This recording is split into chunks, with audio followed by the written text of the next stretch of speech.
Hello, welcome back in previous year repeated question. जैसा कि हम लोगों का 2020 नीट एग्जामिनेशन का जो डेट था वो 3 मई था, जो कोविड 19 और लॉकडाउन की वजह से एक्सटेंड हो होके अब 26 जुलाई को फिक्स हुआ है। तो अब हम लोगों के पास जो टाइम है उस टाइम का हम लोग क्या करें तो सिर्फ और सिर्फ क्वेश्चन प्रैक्टिस करने में लगा है। वो क्वेश्चन जो प्रीवियस ईयर पूछे जा चुके हैं और ज्यादा डिफिकल्ट ना हो, इसीलिए आप लोग क्या करें तो इसको टॉपिक वाइज करें। जी हाँ, तो आज का जो टॉपिक है आप लोगों का सेक्सुअल और एसेक्सुअल रिप्रोडक्शन पे बेस्ड है। जो प्रीवियस ईयर क्वेश्चन जो पहले पूछा जा चुका है, बहुत सारे ऐसे क्वेश्चन है जो रिपीटेड है। चलिए बस 5 क्वेश्चन आप लोगों के सामने लेके आया हूं और उस क्वेश्चन को हम लोग सॉल्व करते हैं।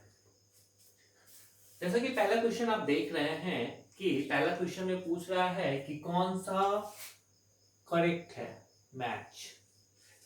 तो कौन सा विच one of the following is correct match.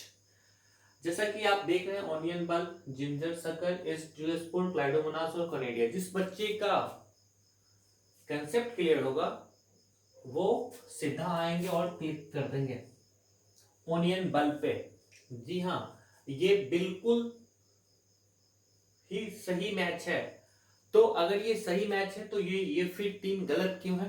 तो ये 3 गलत क्यों है और कैसे है, चलिए इस पे हम लोग देखते हैं।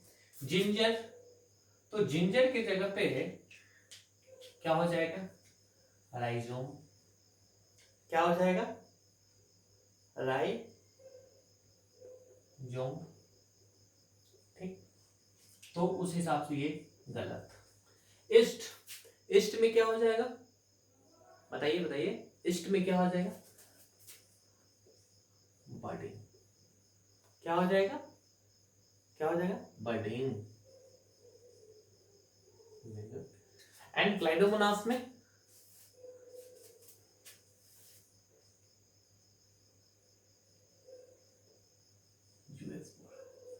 तो ये होता है कंसेप्ट कि अगर ये गलत है तो कैसे, फिर ये इसका सही सही फॉर्म क्या हो सकता है। तो एक बार ये व्यू आपके ब्रेन में होना चाहिए। ये क्वेश्चन जो सॉल्व करने का तरीका होता है ये कुछ इस टाइप का होता है। गलत भी है तो उसे हम सही करके अपने ब्रेन में डालें, तो उससे क्या होगा, जो 4 में से 3 ऑप्शन जिसको आप गलत ठहरा रहे हो और एक को सही मान रहे हो, तो फिर वहां पे गलती होने का जो चांस है वो बहुत कम हो जाएगा। चलिए हम लोग दूसरे क्वेश्चन की ओर मूव करते हैं। विच one of the which which of the following pair is not correct. देखिए यहां पे जो ये वर्ड लगा हुआ है नॉट, कई दफे होता क्या है कि जब आप क्वेश्चन सॉल्व कर रहे होते हैं तो आपके ब्रेन में सिर्फ और सिर्फ ये बात आता है करेक्ट मैच, और आप क्या करते हैं, देखे देखे और टिक मार देते हैं और वहां पे आप गलत हो जाते हैं। आपको लगता है ये कैसे, ये सिली मिस्टेक कैसे हो गया। तो सबसे पहले जो भी नॉट वाला क्वेश्चन आए आप उस चीज को क्या कीजिएगा तो स्पॉट कर लीजिएगा और उस क्वेश्चन को फिर आप बनाइएगा। ठीक है, जैसा कि मैंने इसको स्पॉट कर लिया, नॉट लगा हुआ है। ठीक, ऑफसेट वाटर हाइकिंग, ये तो बिल्कुल सही है, मतलब ये तो होगा नहीं। राइजोम बनाना बिल्कुल सही है। बाइनरी फ्यूजन सार्गासम, इसमें थोड़ा सा डाउट हो रहा है। कॉनिडिया और पेनिसिलियम, ये तो मैच है। तो मैच कौन सा नहीं है, तो मैच बाइनरी फ्यूजन नहीं है। तो यहां पे क्या होगा, ये सेक्सुअल रिप्रोडक्शन से आता है। यहाँ पे बैक्टीरिया होते हैं, अमीबा, पैरामीशियम। ठीक है, तो इसीलिए ये क्या है तो ये करेक्टली मैच नहीं है, इसीलिए ऑप्शन सी होगा। ठीक है, देखिए बहुत छोटे छोटे छोटे छोटे पॉइंट पे आप ध्यान दीजिएगा। ठीक है, और हाँ, जैसा कि आप देख रहे हैं हरे क्वेश्चन के सामने लिखा हुआ है कि कौन सा क्वेश्चन कब पूछा गया। एक 2012 में पूछा हुआ है, 2015 में पूछा हुआ है। चलिए अब हम लोग तीसरे क्वेश्चन पे आते हैं। तीसरा क्वेश्चन है कि product of sexual reproduction generally generate, हाँ, सेक्सुअल रिप्रोडक्शन। क्वेश्चन में सबसे पहले की पॉइंट ढूंढिए क्या कि वो कहना क्या चाह रहा है। अब सेक्सुअल रिप्रोडक्शन की बात हो रही है, तो जनरली जो ये जनरेट होता है, product of sexual reproduction generally generate, तो किस में आ जाएगा, चलिए हम लोग देखते हैं। लॉन्गर ड्यूरेबिलिटी ऑफ सीड, बिल्कुल नहीं, इसमें तो होगा ही नहीं। प्रोलॉन्ग डॉर्मेंसी, बिल्कुल इसमें भी नहीं होगा। New genetic combination leading to variation और लार्ज बायोम्स, ये भी नहीं होगा। ये होगा, ऑप्शन सी होगा। क्यों होगा, तो ए बी और डी जो ऑप्शन है do not contribute in the formation of progeny with a new variation, जबकि ये क्या करता है, तो कंट्रीब्यूट करता है फॉर्मेशन ऑफ प्रोजेनी में न्यू वेरिएशन का। ठीक है, तो ए बी और डी जो ऑप्शन है ये क्या करता है, do not contribute in the formation of progeny with new variation. So आपका आंसर सी सही है। चलिए अब हम लोग नेक्स्ट क्वेश्चन पे आते हैं। नेक्स्ट क्वेश्चन है आपका, which one of the following generate new genetic combination leading to the variation. देखिए यहीं पे रिपीटेशन हो रहा है, नीट 2013 में ये क्वेश्चन पूछ चुका है, बस क्या किया है, थोड़ा सा घुमा दिया है बात को, और नीट 2016 में फिर से उस क्वेश्चन को डाल दिया। देखिए इस क्वेश्चन का जो ऑप्शन है ये क्वेश्चन बना दिया है, और इसका जो क्वेश्चन है वो इसका ऑप्शन हो गया। चलिए अब क्या देखते हैं, इसका की पॉइंट हम लोग पकड़ लिए। ठीक है, इसका की पॉइंट हम लोग पकड़ लिए, तो की पॉइंट जैसे ही पकड़ लिए अब ऑप्शन पे ध्यान देंगे।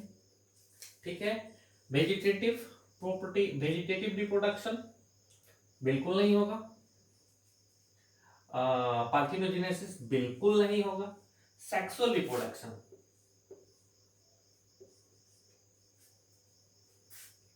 ये होता है रिपीटेशन। कुछ लोग कहते हैं नहीं रिपीटेशन तो होता ही नहीं, अरे बाबा रिपीटेशन नहीं होगा तो क्वेश्चन कहां से आएंगे, हमारा जो सिलेबस है क्वेश्चन तो वहीं से आने वाले हैं ना, बस होता क्या है उसको घुमाया जाता है, आपके सामने ऐसे रिप्रेजेंट कर दिए जाते हैं कि आपको लगेगा कि नहीं ये तो पिछले साल पूछा तो इस बार नहीं हो सकता है, और आप खुद पे डाउट करना शुरू कर देते हो। जी नहीं, अपने कंसेप्ट पे डिटरमाइन रहिए। चलिए नेक्स्ट क्वेश्चन पे हम लोग मूव करते हैं। विच of the following is not correct, जैसा कि हम आपको बता दिए हैं, जहां पे नॉट लगा हो उसको पहले स्पॉट कर लेंगे ताकि मिस्टेक होने का चांसेस कम रहे आपके पास। ठीक है, which of the following is not correct. ठीक है, चलिए हम लोग बात करते हैं। Offspring produce by the asexual reproduction are called clone, ये तो सही है। क्लोन क्या होता है, तो जेनेटिकली और मॉर्फोलॉजिकली आर सिमिलर, मतलब कि ये तो सही है, नॉट करेक्ट बोल रहा पर ये तो करेक्ट। चलिए दूसरे पे आते हैं। Microscopic motile asexual reproductive structure are called zoosperm, बिल्कुल ये भी सही है। थर्ड पे आते हैं। In potato, banana and ginger the plantlets arise from the internode present in the modified stem, जी नहीं, बिल्कुल नहीं। ये स्टेटमेंट क्या है, तो ये स्टेटमेंट गलत है। जी हाँ, तो इसलिए आपका ऑप्शन सी हो जाएगा। Water hyacinth growing in the standing water drains oxygen from the water that leads to the death of fishes, बिल्कुल सही है। तो करेक्ट, नॉट करेक्ट, तो ये तो करेक्ट है इसके हिसाब से, तो ये ऑप्शन नहीं होगा, आपका जो ऑप्शन होगा सी होगा। तो मैं जो ये सारे प्रैक्टिस करवाया आपको 5 क्वेश्चन, ओनली फॉर 5 क्वेश्चन, अब हम लोग मेरा जो नेक्स्ट प्रीवियस ईयर क्वेश्चन होगा उसका टॉपिक चेंज होगा, और टॉपिक वाइज जैसे कि सेक्सुअल और एसेक्सुअल रिप्रोडक्शन आपने पढ़ा और उस पर तुरंत क्या करो, तो आप एक 5, 10, 20 ऑब्जेक्टिव लगाओ, और वैसे ऑब्जेक्टिव लगाओ जो पिछले ईयर पूछे जा चुके हैं, प्रीवियस ईयर पूछे गए हुए अगर आप क्वेश्चन बनाते हो तो आपको क्वेश्चन पूछने का क्या तरीका होता है वो आप जान जाओगे। की पॉइंट क्या होता है, जैसा कि मैंने आपको रेड मार्कर से स्पॉट कर करके बताया कि ये की पॉइंट होता है। इन सब चीज़ों को अगर आप बारीकी से पकड़ने लगेगा और फिर उस पर काम कीजिएगा तो आई होप कि आपको क्वेश्चन सॉल्व करने में ये जो सिली मिस्टेक होता है वो नहीं होगा। ठीक है, thank for watching my video, bye bye.